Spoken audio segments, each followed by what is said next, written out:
Welcome to World of Microbiology channel. In this video I am going to discuss about basis of infection. So basis of infection la paathitingana four types irukku. The first one is incubation period, second one the prodromal stage, and third illness period, and fourth one is period of decline. So இதை base பண்ணி இந்த basis of infection வந்து பிரிச்சிருக்காங்க.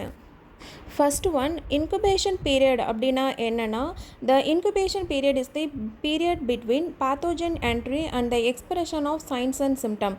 அதாவது எப்போ வந்து micro organism வந்து நம்ம பாடியில் என்ட்ரு ஆகுதோ அந்த டைம்லேருந்து அது சிம்டம் காமிக்கிற டைம் வரைக்கும் இருக்கிற பீரியடை தான் நம்ம இன்குபேஷன் பீரியட் அப்படின்னு வந்து சொல்கிறோம். ஸோ இன்குபேஷன் பீரியட் பார்த்திங்கன்னா it's depends the micro organism. அதாவது ஒவ்வொரு மைக்ரோ ஆர்கானிசத்துக்கும் இன்குபேஷன் பீரியட் வந்து வேரி ஆகும். ஸோ இதை நம்ம என்ன அப்படின்னு சொல்கிறோன்னா நோய் கண்டறிதல் அப்படின்னு வந்து தமிழில் சொல்லுவோம். ஸோ இதனோட பீரியட் ஆஃப் லென்த்து தான் வந்து இன்குபேஷன் பீரியடு. ஸோ எக்ஸாம்பிள் பார்த்துட்டிங்கன்னா சிக்கன் பாக்ஸுக்கு வந்து 10 to 21 days வரைக்கும் இருக்கும். Next COVID-19. So corona virus வந்து இப்போ ரீசண்டாக பேண்டமிக், அதாவது வேர்ல்டு வைடாக எல்லாத்துக்குமே வந்து காசு ஆச்சுங்க. ஸோ இதனுடைய இன்குபேஷன் பீரியட் வந்து 2 to 10 days வரைக்கும் இருக்கும். Measles 8 to 12 days. கோல்டு காமனாக நம்மளுக்கு வந்து கோல்டு காசு ஆகும்ல, ஸோ அது வந்து 2 to 5 days வரைக்கும் இன்குபேஷன் இருக்கும். அதுக்கப்புறம் தான் நம்மளுக்கு சிம்டமே வந்து அது காமிக்குங்க. ஸோ நார்மல் காஃப், வைரல் ஃபீவர்னால் வர காஃப் வந்து 2 to 5 days வரைக்கும் இருக்கும். இன்ஃப்ளூயன்ஸா வந்து 1 to 2 days வரைக்கும் இருக்கும். Tuberculosis 6 to 24 months. டயரியா, பாக்டீரியானால் வர டயரியல் இன்ஃபெக்ஷன் வந்து 1 to 5 daysக்கு இருக்கும். மம்ஸ் வந்து 12 to 25 days வரைக்கும் இருக்கும். ஸோ இது எல்லாமே எக்ஸாம்பிள். அதாவது depends micro organism, the incubation period will be change. And the second one is the prodromal stage. So இந்த ஸ்டேஜில் பார்த்துட்டிங்கன்னா சைன்ஸ் அண்ட் சிம்டம் வந்து நம்மளுக்கு தெரிய ஆரம்பிக்கும். ஆனால் இதுக்கு ஸ்பெசிஃபிக்காக வந்து நம்ம டயக்னோசிஸ் பண்ண முடியாது. அதாவது இதுதான் வந்து இந்த பர்டிகுலராக காஸ் பண்ண டிசீஸ் அப்படின்னு வந்து நம்ம தெரிஞ்சுக்கிட்டு இதில் வந்து நம்ம இதுக்கு தகுந்த ஆன்டிபயோட்டிக்கோ இல்லை வேறு ஏதாவது மெடிசன்ஸோ நம்ம வந்து இதுக்கு எடுத்துக்க முடியாதுங்க. ஆனால் இது வந்து கான்டேஜியஸாக இருக்கும். ஸோ இட் மீன்ஸ் நோய் தொற்றிக்கொள்ளும் தன்மை அப்படின்னு சொல்லுவாங்க. ஆனால் இந்த பீரியடில் பார்த்துட்டிங்கன்னா ஸோ அது ஸ்ப்ரெட் ஆகிறதுக்கான வாய்ப்பு கூட இருக்கும்.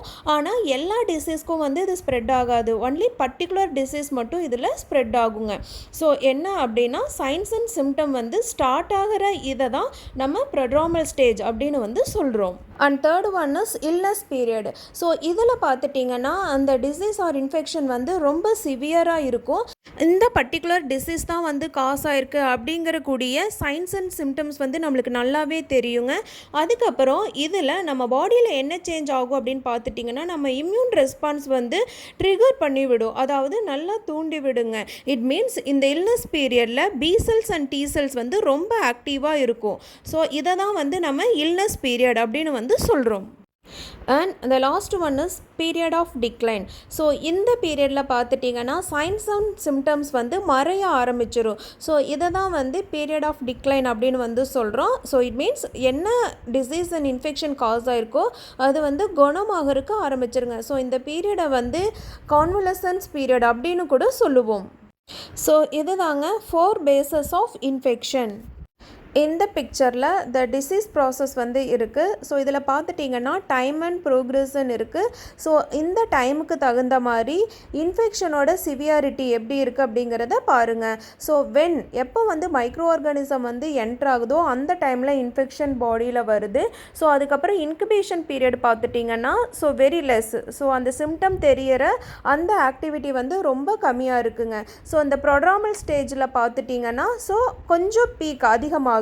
ஸோ அதுக்கப்புறமா பீரியட் ஆஃப் இல்னஸில் ஸோ ஹை பீக்கில் இருக்குது. ஸோ அந்த டைமில் தான் சிம்டம்ஸ் வந்து அதிகமாக தெரியும். ஸோ அதுக்கப்புறமா லாஸ்ட்டில் பார்த்துட்டிங்கன்னா பீரியட் ஆஃப் டிக்ளைனில் அப்படியே அந்த பீக் வந்து டிக்ரீஸ் ஆக ஆரம்பிக்குது. இந்த பீரியடை தான் period of decline or period of convalescence அப்படின்னு சொல்கிறோம். இந்த பீரியடில் சிம்டம்ஸ் வந்து ஃபுல்லாகவே வந்து மறைய ஆரம்பிச்சிருங்க. So this is the phases of infection. Thank you.